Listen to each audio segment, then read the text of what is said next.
meet as many people and see as many as I could. Since we're talking about industrial development, I think that we have to also realize that Armstrong County is still very much a rural county. Do you feel that there's anything in your background that would qualify you to make decisions concerning the farm population? Yes, I was born and raised on a farm, and my hobby is horses and raising quarter horses and selling horse trailers. And one of my first loves was farming, and I'm very much interested in the farm thing, although farming isn't as big as it used to be in Armstrong County, but it still is quite an industry or employer in the county. And I know what it's like to do those chores in the farm because I spent the early years of my life doing those very things, milking the cows, doing the hay, and so forth. Not only are you not a novice when it comes to the political arena because of your positions you've held in your township, you also have served as the chairman of the Republican Party for how many years now? Is it? For 3 years. This is 3 years. So this would give you a contact with, no doubt, not just the Republican Party, but also the Democratic Party to get a feel for what the people are thinking. Now, do you think that being Republican chairperson is going to in any way help or hinder you in this election? Not at this point. There hasn't been, the current administration, the Thornburg administration, has not used a county chairman to the extent that it has in the past, that other parties have and that the Republicans have in the past. And the job situation, there hasn't been any mass firings, and they've done it all on merit, and they've hired both parties. And at this point, as far as my influence, I don't know whether I could get myself a job. And I don't think that this should be a detriment to me right now. How do you feel about this? If elected county commissioner, will you try to use qualifications as the main reason to hire people, or is patronage going to be? No, it'll be strictly qualifications. I've ran a business, and I can't see that I can pick a particular person because of their political party. In running a business, I've paid the bills, and if I make a bad mistake, it costs me money if I make a mistake on personnel. And I think that you have to have qualified people to do the job. I think the day of the patronage is gone by the boards. It seems to have gone in the county quite a bit. I'm sure you can't totally erase it because people are human. But in other words, you wouldn't feel any aversion to hiring a Democrat to work at a certain position? No. In my township, if you check my background, I've appointed Democrats as well as some Republicans to authorities and different positions that are existent in the township. In fact, I think all of our township employees are Democrats. So I've shown no prejudice that way either. The Republican Party seems to be quite a bit more unified than the Democratic Party in this campaign. This can't hurt neither you nor Mr. Fox. Right. Right. I think that we have a team effort, and as I said the other night, I think we are family, to borrow an expression from the Pirates, and I think we have a good group, and we've worked together, and we get along well. You seem to know the other two candidates, the Democratic candidates, so that if it would happen to be a Republican majority, that you could work with either of the other two. Yes, I could work with either one of them. I've known Grover for quite a while, and I've had different dealings with Mr. Kerr in the Kiski Valley and the different things that the townships and boroughs have done there. Of course, you never know. It could end up the other way, right. too. It could be 2-1 the other way. We never know which way it might go. What are some other issues that you see facing the county, besides the obvious industrial development and so forth and unemployment? Are there any other things that... I think the roads are a big factor. I think with the opening of the expressway at Tarentum, this missing link, when that's completed, we're going to see a big influx of population into Armstrong County. I think the effort out here on the bridge to get the road finished up to 422, I would put a little effort there, or quite a bit of effort, to get that completed. The Indiana Pike situation that would eliminate the hazardous hill there and would also eliminate the traffic bottleneck that we're going to have out here with the traffic coming down there. If we have the influx in population that people are expecting, as you just said, we come around to that old bugaboo of planning, right? Community planning.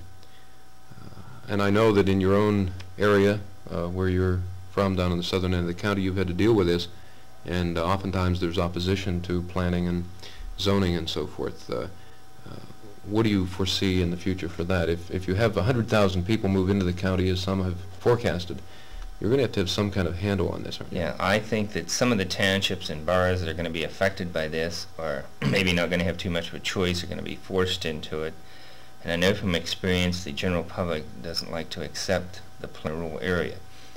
But all in all, I think it's been proven that they have to concede with some of this, and they do have the opportunity to put their own input into it and make it what they feel it should be for their community. But this comes down to being more of a local issue, which the township supervisors and council will have to deal with. But when this influx comes, I think they're going to have to go with some of it, whether they like it or whether they don't. There seems to be a movement in the state. Recently there's been a lot of talk about turning a lot of the highways back to the counties Right. from the state. And there's been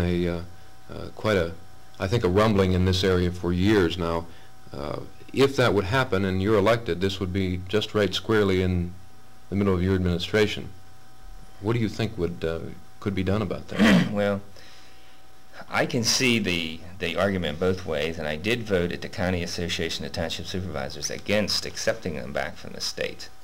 Because being a supervisor, I realize the problems we have maintaining the roads in our district, which are about 22 miles. And every township supervisor has a problem with them. Although I'm certain the supervisors could maintain them better. They could perform the snow removal more efficiently and cheaper and get the work done cheaper. The big hang-up is where the revenues are coming from.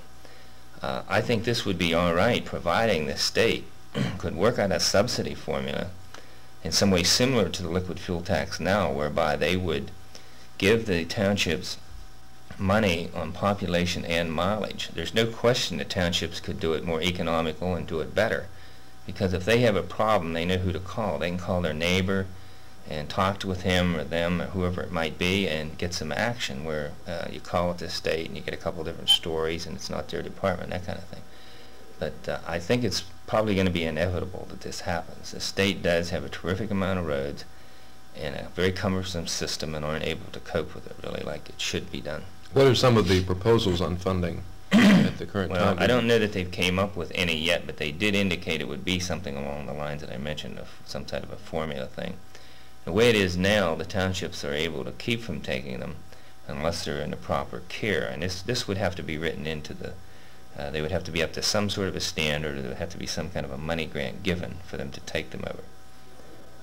But I do believe it could be done more economical from that level, but there has to be more funds come from the state to the townships to do this.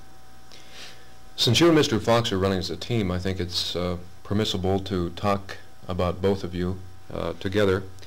And one of the things that is pretty obvious is the fact that since the gubernatorial race went to the Republicans, that there has been a corresponding swing in the county toward Republicans.